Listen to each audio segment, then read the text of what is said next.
ನಮಸ್ಕಾರ, ನಾನು ಶ್ರೀನಿವಾಸ್ ಮಾತಾಡ್ತಾ ಇದ್ದೀನಿ ವಿಷ್ಣು ಅಗ್ರಿಕಲ್ಚರ್ ಪ್ರಾಪರ್ಟೀಸಿಂದ. ಈಗ ಶಶಿ ತೋಟ ಇರುವಂಥ ಒಂದು ಒಳ್ಳೆ ಸೂಪರ್ ಆಗಿರೋ ಒಂದು ಜಮೀನು ತೋರಿಸ್ಕೊಡ್ತೀವಿ ಬನ್ನಿ. 3 ಎಕರೆ 26 ಗುಂಟೆ ಲ್ಯಾಂಡ್ ಇದು. 3 ಎಕರೆ 26 ಗುಂಟೆ ಕೆಂಪು ಮಣ್ಣು ರೆಡ್ ಸಾಯಿಲ್ ಹೊಂದಿರುವಂಥ ಲ್ಯಾಂಡು. ಅಂದರೆ ತೆಂಗಿನ ಮರಗಳು ಹಾಕಿ ಒಂದು 3-4 ಇಯರ್ಸ್ ಆಗಿದೆ. ಇನ್ನೇನು ಒಂದು 2 ಇಯರ್ಸಲ್ಲೆಲ್ಲ ಫಲ ಬಿಡೋಕ್ಕೆ ಆರಂಭ ಆಗುತ್ತೆ. ಎಂಟೈರ್ ಲ್ಯಾಂಡು ಸುತ್ತ ಲ್ಯಾಂಡು ಫೆನ್ಸ್ ಆಗಿದೆ, ವಿತ್ ಗೇಟ್ ಹಾಕಿದ್ದಾರೆ. 2 ಬೋರ್ ಇದೆ, ಡ್ರಿಪ್ ಇರಿಗೇಷನ್ ಆಗಿದೆ, ಒಂದು ವಾಸಕ್ಕೆ ಮನೆ ಇದೆ. ದಯವಿಟ್ಟು ವಿಡಿಯೋನ ಪೂರ್ತಿ ನೋಡಿ, ಎಲ್ಲನೂ ತೋರಿಸ್ಕೊಡ್ತೀನಿ.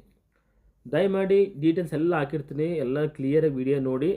ಮಿಕ್ಕಿದ ಡೀಟೇಲ್ಸ್ ಬೇಕಾದ್ರೆ ದಯವಿಟ್ಟು ಕರೆ ಮಾಡಿ. ಅರ್ಧಂಪರ್ಧ ಅಥವಾ ಒಂದು 2 ಸೆಕೆಂಡ್ ವಿಡಿಯೋ ನೋಡ್ಬಿಟ್ಟು ಕಾಲ್ ಮಾಡೋಕ್ಕೆ ಹೋಗ್ಬೇಡಿ. ವಿಡಿಯೋ ನೋಡಿದ್ರೆ ನಿಮಗೆಲ್ಲ ಕ್ಲಿಯರಾಗಿ ಅರ್ಥ ಆಗುತ್ತೆ. ನೋಡ್ತಾ ಇರ್ಬೋದು ಕೆಂಪು ಮಣ್ಣು. ಇದರಲ್ಲಿ 240 ಕೋಕೋನಟ್ ಇದೆ, 240 ತೆಂಗಿನ ಗಿಡಗಳಿದೆ. ಏನು ನೋಡ್ತಾ ಇದ್ರಲ್ಲ ಈ ಥರ ಗಿಡಗಳು. ಮತ್ತು butter fruit, lemon, Jack fruit, ಸಪೋಟ, ಪಪ್ಪಾಯ, ಕರಿಬೇವು, ಸ್ವಲ್ಪ ಮಿಕ್ಸ್ ಎಲ್ಲ ಒಂದೊಂದು 2, 3, 4 ಈ ರೀತಿ ಗಿಡಗಳಿದೆ. 240 ಕೋಕೋನಟ್ ಮಾತ್ರ ಎಂಟೈರ್ ಲ್ಯಾಂಡಲ್ಲಿ, ಫುಲ್ ಲ್ಯಾಂಡಲ್ಲಿ ಪ್ಲ್ಯಾಂಟೇಷನ್ ಮಾಡಿದ್ದಾರೆ. ಅದು ಕೋಕೋನಟ್ ನೀವು ವಿಡಿಯೋದಲ್ಲಿ ನೋಡ್ತಾ ಇರ್ಬೋದು ನೀವು. ಮೊದಲೇ ಹೇಳಿದಾಗ ಕೋಕೋನಟ್ ಎಲ್ಲ ಒಂದು 3-4 ಇಯರ್ಸ್ ಆಗಿದೆ ನನ್ನ ಪ್ರಕಾರ. ಕೋಕೋನಟ್ಗೆ 2 ಇಯರ್ಸ್ಗೆಲ್ಲ 100% ಫಲ ಬಿಡೋ ಸ್ಟಾರ್ಟ್ ಆಗುತ್ತೆ. ಇದು ವಿಲೇಜ್ಗೆ 1 ಕಿಲೋಮೀಟ್ರ್ ಇದೆ. ವಿಲೇಜಲ್ಲಿ ಗ್ರೋಸರೀಸ್ ಇರ್ಬೋದು, ಹಾಲ್ ಆ್ಯಂಡ್ ಡೈರಿ ಇರ್ಬೋದು, ಎಲ್ಲ ಅವೈಲಬಲ್ ಇದೆ. ತುಂಬ ಏನು ದೂರ ಅನಿಸಲ್ಲ, ವಿಲೇಜು ತುಂಬ ಹತ್ತಿರ ಅನಿಸುತ್ತೆ. ಸ್ಟೇಟ್ ಹೈವೇಯಿಂದ 2.5 ಕಿಲೋಮೀಟ್ರ್ ಆಗುತ್ತೆ. ನ್ಯಾಷನಲ್ ಹೈವೇಯಿಂದ 4.5 ಕಿಲೋಮೀಟ್ರ್ ಆಗುತ್ತೆ. ಜಸ್ಟ್ ಒಂದು 4.25 ಕಿಲೋಮೀಟ್ರಲ್ಲಿ ನ್ಯಾಷನಲ್ ಹೈವೇ ಸಿಗುತ್ತೆ. ಮೈಸೂರಿಂದ 38 ಕಿಲೋಮೀಟ್ರು, ಬ್ಯಾಂಗ್ಳೂರಿಂದ 170 ಕಿಲೋಮೀಟ್ರು. ಇದು ಗುಂಡಲ್ಪೇಟ್ ರಿಜಿಸ್ಟ್ರೇಷನ್ ಬರುತ್ತೆ ಜಮೀನು. ಗುಂಡ್ಲುಪೇಟೆ ತಾಲೂಕಲ್ಲಿ ಇರುವಂಥ ಜಮೀನು ಇದು. ನೋಡಿ, ಜಸ್ಟ್ ಒಂದು 650 ಮೀಟ್ರು ಟಾರ್ ರೋಡಿಂದ ಮಡ್ ರೋಡಲ್ಲಿ ಬರಬೇಕಾಗುತ್ತೆ. ಒಳ್ಳೆ ವ್ಯೂ ಇದೆ, ತುಂಬಾ ಚೆನ್ನಾಗಿದೆ. ಸುತ್ತಮುತ್ತಲೂ ಕೂಡ ತೋಟಗಳಿದೆ. ಅಂದರೆ 650 ಮೆಟ್ಲಿಂಗ್ ರೋಡಲ್ಲಿ ಬರಬೇಕಾಗತ್ತೆ. ನೋಡಿ, ಇದೇ ಬೋರು, ಒಂದು ಬೋರ್ ಇದೆ, ಮತ್ತು ಹಿಂದೆ ಕೂಡ ಒಂದು ಬೋರ್ ಇದೆ, 2 ಬೋರ್ ಇದೆ. ಈಗ ಏನು ತೆಂಗಿನ ಗಿಡಕ್ಕೆ ತುಂಬ ಚೆನ್ನಾಗಿ ನೀರು ಸರಬರಾಜು ಆಗ್ತಾಯಿದೆ. ನೋಡಿರ್ಬೋದು, ತೆಂಗಿನ ಗಿಡ ಕೂಡ ಚೆನ್ನಾಗಿ ಬೆಳೀತಾ ಇದೆ.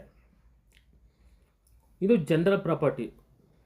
ಡಾಕ್ಯುಮೆಂಟ್ಸ್ ಎಲ್ಲ ಕ್ಲಿಯರ್ ಇದೆ. ಇವರು ಪರ್ಚೇಸ್ ಮಾಡಿರೋದು. ನಿಮಗೆ ಲೀಗಲ್ಗೆ ಏನು ಡಾಕ್ಯುಮೆಂಟ್ಸ್ ಬೇಕು ಕೊಡೋಣ. ನೋಡಿ, ಇವೆಲ್ಲ ನೋಡಿ, ಈಗ ನಿಂಬೆ ಗಿಡ ಮತ್ತು ಒಂದು ಆರೆಂಜ್ ಗಿಡನೂ ಇದೆ. ಈ ರೀತಿ ಮಿಕ್ಸ್ ಹಾಕಿದರೆ ಗಿಡಗಳನ್ನ ನಿಮಗೆ ಎಂಟರ್ ಲ್ಯಾಂಡಲ್ಲಿ ತೋರಿಸ್ಕೊಡ್ತೀನಿ ಯಾವ ರೀತಿ ಇದೆ ಒಂದು ತೋಟ. ನೋಡ್ಕೊಳ್ಳಿ. ಜೇನದು ಸಾಕಣೆ ಪೆಟ್ಟಿಯೆಲ್ಲ ಇಟ್ಟಿದ್ರೆ ನೋಡಿ, ಬಾಕ್ಸ್ಗಳು, ಅದು ಜೇನು ಸಾಕಣದು. ಇದು ನಿಂಬೆಹಣ್ಣು ಗಿಡ. ಡಾಕ್ಯುಮೆಂಟ್ಸ್ ಎಲ್ಲ ಕ್ಲಿಯರಾಗಿ ಕೊಡೋಣ. ನಿಮ್ಗೇನು ಲೀಗಲ್ ಬೇಕು ಅದಕ್ಕೆ. ಓನರು ಪ್ರೈಸ್ ಹೇಳ್ತಾ ಇರೋದು 52 ಲ್ಯಾಕ್ ಪರ್ ಎಕರ್ ಹೇಳ್ತಾ ಇದ್ದೀನಿ. 1-2 ನೆಗೋಷಿಯಬಲ್ ಮಾಡಿಕೊಡೋಣ ಅಂತ ಹೇಳ್ತಾ ಇದ್ದಾರೆ. ಅಂದರೆ ಒಂದು 50 ಲಕ್ಷಕ್ಕೆ ಪರ್ ಎಕರ್ ಅಂತ ಫೈನಲ್ ಮಾಡೋಣ ಅನ್ನೋ ಪ್ಲ್ಯಾನ್ ಇದೆ ಅವ್ರದ್ದು. ಎದುರುಗಡೆ ಕೂರಿಸ್ಕೊಡೋಣ. ಎದುರುಗಡೆ ಕೂರಿಸಿದಾಗ ಸ್ವಲ್ಪ ಇನ್ನೂ ಹೆಚ್ಚು ಕಮ್ಮಿ ಆಗ್ಬೋದೇನೋ. ಅದಕ್ಕೆ ಓನರ್ ಹೇಳ್ತಾ ಇರೋದು, ಮೊದಲು ತೋರಿಸಿ ಲೈಕ್ ಆಯ್ತಾ ಎದುರುಗಡೆ ಕರ್ಕೊಂಬನ್ನಿ ಅಂತ ಹೇಳ್ತಾ ಇದ್ದಾರೆ. ಏನೋ ಸ್ವಲ್ಪ 1-2 ಲಕ್ಷದಲ್ಲಿ ಹೆಚ್ಚು ಕಮ್ಮಿ ಮಾಡಿಕೊಡ್ತೀನಿ ಅಂತ ಓನರ್ ಹೇಳಿದ್ದಾರೆ. ಬಟ್ ನಾನು 52ನೇ ಅಂತ ಹೇಳ್ತಾ ಇದ್ದೀನಿ. ಬಟ್ ಎದುರುಗಡೆ ಕುಂತ್ಕೊಂಡಾಗ ಅದು 50ಗೆ ಆಗ್ಬೋದು, ಅದು ಹೆಚ್ಚು ಕಮ್ಮಿನೂ ಕೂಡ ಆಗಬಹುದು. ಡೈರೆಕ್ಟ್ ಓನರ್ ಸಿಟ್ಟಿಂಗ್ ಇರುತ್ತೆ. ಈಗ ಏನು RTC ಹೋಲ್ಡರ್ ಇದ್ದಾರೆ ಅವ್ರನ್ನೇ ಸಿಟ್ಟಿಂಗ್ ಮಾಡ್ಕೊಳ್ತೀನಿ. ಅವರೇ ರೇಟನ್ನು ಫೈನಲ್ ಮಾಡ್ತಾರೆ. ನಮ್ಮದು 2% ಕಮಿಷನ್ ಇರುತ್ತೆ. ನಿಮ್ಗೇನು ಅಪ್ ಟು ರಿಜಿಸ್ಟ್ರೇಷನ್ ಖಾತೆ ಆಗೋರು ಕೂಡ ನಮ್ಮ ಜವಾಬ್ದಾರಿ ಇರುತ್ತೆ. ಮತ್ತು ಆಫ್ಟರ್ ರಿಜಿಸ್ಟ್ರೇಷನ್ ಕೂಡ ಏನಾದರೂ ಖಂಡಿತ ಹೆಲ್ಪ್ ಬೇಕಾದರೆ, ಅಂದರೆ ಲೇಬರ್ ಬೇಕಾ ಅಥವಾ ಈ ತೋಟಕ್ಕೆ ಏನಾದರೂ ಬೇರೆ ಏನಾದರೂ ವ್ಯವಸ್ಥೆ ಮಾಡಿಕೊಡೋಕೆ ಖಂಡಿತ ಹೆಲ್ಪ್ ಮಾಡಿಕೊಡೋಣ. ದಯವಿಟ್ಟು ನಿಮ್ಮಲ್ಲಿ ರಿಕ್ವೆಸ್ಟ್ ಏನಂತಂದರೆ, ಯಾವುದೇ ಲ್ಯಾಂಡ್ ಹಾಕಿದ್ರೆ ಅದು ನಿಮ್ಮ ಬಡ್ಜೆಟ್ಗೆ, ನಿಮ್ಮ ಡಿಸ್ಟೆನ್ಸ್ಗೆ, ಅಂದರೆ ಓವರಾಲ್ ನಿಮ್ಮ ರಿಕ್ವೈರ್ಮೆಂಟ್ಗೆ ಸರಿ ಹೊಂದುತ್ತಾ ಅಂತ ತಿಳ್ಕೊಂಡು ದಯಮಾಡಿ ವಿಸಿಟ್ ಮಾಡಿ. ಕೆಲವೊಬ್ಬರು ಬರ್ತೀನಿ ಅಂತ ಹೇಳ್ಬಿಟ್ಟು ಬರದೇ ಕೈ ಕೊಡ್ತಾರೆ. ದಯವಿಟ್ಟು ಅದು ಮಾತ್ರ ಮಾಡೋಕ್ಕೋಗ್ಬೇಡಿ. ಯಾಕಂದ್ರೆ ನಿಮಗೋಸ್ಕರ ವೆಯ್ಟ್ ಮಾಡ್ತಾ ಇರ್ತೀವಿ. ಜಮೀನು ತೋರಿಸೋದಕ್ಕೆ ಎಷ್ಟೋ ಜನ ಹಂಗೆ ಮಾಡ್ತಾಯಿದ್ದಾರೆ. ಬರ್ತೀನಿ ಅಂತ ಹೇಳೋದು, ಬೆಳಿಗ್ಗೆ ಬರ್ತೀನಿ ಅಂತ ಹೇಳಿದ್ರೆ ಮಧ್ಯಾಹ್ನ 4 ಗಂಟೆ ಮೇಲೆ ಫೋನ್ ಮಾಡೋದು, ಈ ರೀತಿ ಎಲ್ಲ ಮಾಡ್ತಾಯಿದ್ದಾರೆ. ಮತ್ತು ಕೆಲವು ಜನ ಬರೋದೇ ಇಲ್ಲ. ಯಾಕಂದರೆ ನೀವು ಬರ್ತೀರಾ ಅಂದ್ಬಿಟ್ಟು ಬೇರೆ ಇನ್ನೊಬ್ಬರು ನಾವು ಬರ್ತೀವಿ ಅಂತ ಹೇಳಿದ್ರೆ ಅವ್ರನ್ನ ಹೋಲ್ಡ್ ಮಾಡಿರ್ತೀವಿ. ಸರ್, ಇವತ್ತು ನಮ್ಮ ಪಾರ್ಟಿಗೆ ಹೇಳಿದ್ದೀವಿ, ಬೇರೆ ಬರ್ತಾಯಿದ್ದಾರೆ ಜಮೀನು ನೋಡೋದಕ್ಕೆ, ಅದರಿಂದ ದಯವಿಟ್ಟು ನೆಕ್ಸ್ಟ್ ವೀಕ್ ಬನ್ನಿ ಅಂತ ಹೇಳಿರ್ತೀವಿ. ನೀವೇ ಕೈ ಕೊಟ್ಟಾಗ ಪಾಪ ಅವರು ಇಲ್ದಾಗುತ್ತೆ, ನಮಗೂ ಕೂಡ ಲಾಸ್ ಆಗುತ್ತೆ. ದಯವಿಟ್ಟು ನಿಮಗೆ ರಿಕ್ವೆಸ್ಟ್ ಮಾಡ್ಕೊತಾ ಇದ್ದೀನಿ, ಬರ್ತೀರಾ 100% ಅಂದ್ರೆ ಮಾತ್ರ ಹೇಳಿ, ಇಲ್ಲಾಂದರೆ ಹೇಳೋಕ್ಕೆ ಹೋಗ್ಬೇಡಿ. ಒಂದು 2ನೇ ದಿನ ಅಂತಂದರೆ, ಇಲ್ಲಿ ಬಂದಾದಮೇಲೆ ಸುಮ್ಮನೆ ನೋಡ್ಬಿಟ್ಟು ಅಷ್ಟೊಂದು ಬಡ್ಜೆಟ್ ನಮ್ಮ ಹತ್ರ ಇಲ್ಲ ಅಂತ ವಾಪಸ್ ಹೋಗೋ ಬದಲು ಡೀಟೇಲ್ಸ್ ವಿಡಿಯೋದಲ್ಲೇ ಕೊಟ್ಟಿರ್ತೀನಿ ನಾನು. ಮತ್ತು ನೀವು ಫೋನ್ ಮಾಡಿ ಕೇಳ್ಕೊಂಡಿರ್ತೀರ. ಈ ಬಡ್ಜೆಟ್ಗೆ ನಿಮ್ಗೆ ಆಗುತ್ತಾ ಅಂತ ತಿಳ್ಕೊಂಡು ವಿಸಿಟ್ ಮಾಡಿ. ಮತ್ತು ನಿಮ್ಮ ರಿಕ್ವೈರ್ಮೆಂಟ್ ಏನಿದ್ರು ಕೂಡ ಫೋನ್ ಮಾಡಿದಾಗ ಹೇಳಿ. ಮತ್ತು ಇವತ್ತೇನು ಹೇಳಿರ್ತೀರಿ ನೆಕ್ಸ್ಟ್ ವೀಕ್ ಅಥವಾ ಒಂದು 15 ಡೇಸ್ ಬಿಟ್ಟು ಫೋನ್ ಮಾಡಿದಾಗ ಕೂಡ ದಯವಿಟ್ಟು ನಮಗೆ ರಿಮೈಂಡ್ ಮಾಡಿ. ಕೆಲವೊಂದು ಸಮಯದಲ್ಲಿ ಒತ್ತಡದಿಂದ ಮರ್ತೋಗ್ಬೋದು ನೀವು ಯಾವ ಜಮೀನು ಕೇಳಿದಿರಿ, ಎಷ್ಟು ಎಕರೆ ಕೇಳಿದ್ರಿ ಅಂತ. ಅದರಿಂದ ದಯಮಾಡಿ ಮತ್ತೆ ಫೋನ್ ಮಾಡಿದಾಗ ಕೂಡ ನಾವು ಇಷ್ಟು ಎಕರೆ ಬೇಕು ಅಂತ ನಿಮ್ಗೆ ಹೇಳಿದ್ವಿ, ಮತ್ತು ಈ ವಿಡಿಯೋ ನೋಡಿದ್ವಿ, ಇದು ನಂಗೆ ಲೈಕ್ ಆಗಿದೆ ತೋರಿಸಿ ಅಂತ ಹೇಳಿ. ದಯವಿಟ್ಟು ಖಂಡಿತ ನಿಮಗೊಂದು ಒಳ್ಳೆ ಲ್ಯಾಂಡನ್ನು ನಮ್ಮ ಕಡೆಯಿಂದ ಮಾಡಿಕೊಡೋಣ. ವಿಷ್ಣು ಅಗ್ರಿಕಲ್ಚರ್ ಪ್ರಾಪರ್ಟೀಸ್ ಬಂದರೆ ಖಂಡಿತ ನಿಮಗೊಂದು ಒಳ್ಳೆ ಲ್ಯಾಂಡ್ ಮಾಡಿಕೊಡೋ ಜವಾಬ್ದಾರಿ ನಮ್ಮದು.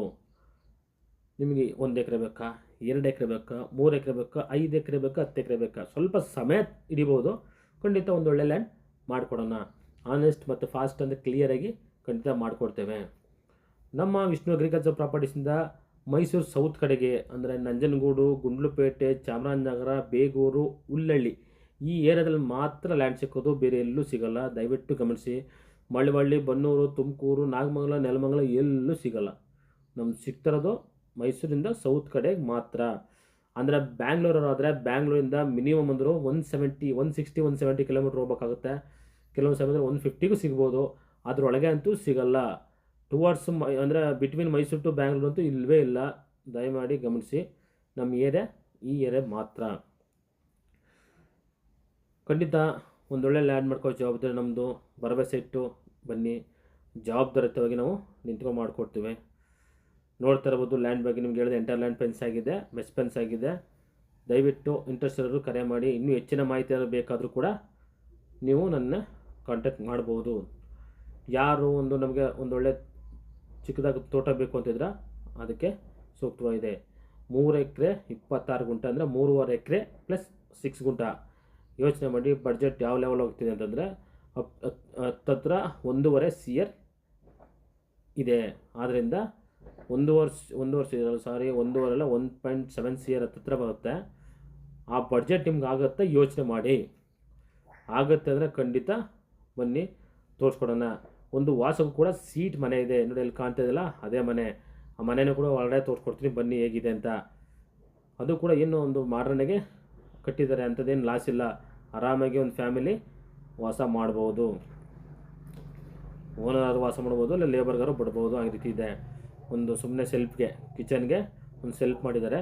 ಒಂದು ದೊಡ್ಡದು ಒಂದು ಹಾಲು ಮತ್ತು ಒಂದು ಸ್ನಾನದ ರೂಮು, ಬ್ಯಾಕ್ ಸೈಡಲ್ಲಿ ವಾಶ್ರೂಮು, ಇಷ್ಟು ಮಾಡಿದ್ದಾರೆ. ಪವರ್ ಸಪ್ಲೈ ಎಲ್ಲ ಹಾಕಿ ಮಾಡಿದ್ದಾರೆ. ಅಂದರೆ ಹಳ್ಳಿ ಸ್ಟೈಲಲ್ಲಿ ಮಾಡಿದ್ದಾರೆ ಅವರು. ದಯವಿಟ್ಟು ಇಂಟ್ರೆಸ್ಟ್ ಇರೋರು ಕರೆ ಮಾಡಿ. ಓನ್ ಬೋರ್ ಇದೆ, ಓನ್ TC ಇದೆ, ಸುತ್ತ ಫೆನ್ಸ್ ಇದೆ, ಸೆಕ್ಯೂರ್ ಆಗಿದೆ ಜಮೀನು. CC ಕ್ಯಾಮ್ ಎಲ್ಲ ಹಾಕಿದ್ದಾರೆ. ಓನ್ TC ಇದೆ. ಬಟ್ 650 ಮೀಟರು ಇಂಟೀರಿಯರ್ ಬರಬೇಕಾಗುತ್ತೆ, ಒಳಗೆ ಬರಬೇಕಾಗುತ್ತೆ. ದಯವಿಟ್ಟು ಗಮನಿಸಿ, ಇದು ಟಾರ್ ರೋಡಲ್ಲಿಲ್ಲ. 650 ಮೀಟರ್ಸು ಜಮೀನು ರೋಡು. ಯಾವುದೇ ಹಳ್ಳಿ ಟು ಹಳ್ಳಿ ಕನೆಕ್ಟ್ ಮಾಡೋಂಥ ರೋಡಲ್ಲ ಇದು. ಜಮೀನಿಗೆ ಹೋಗೋ ರೋಡ್ ಮಾತ್ರ ಇದು. ಇದು ಫ್ಯೂಚರ್ ಟಾರ್ ರೋಡ್ ಆಗಲ್ಲ. Only metalling road.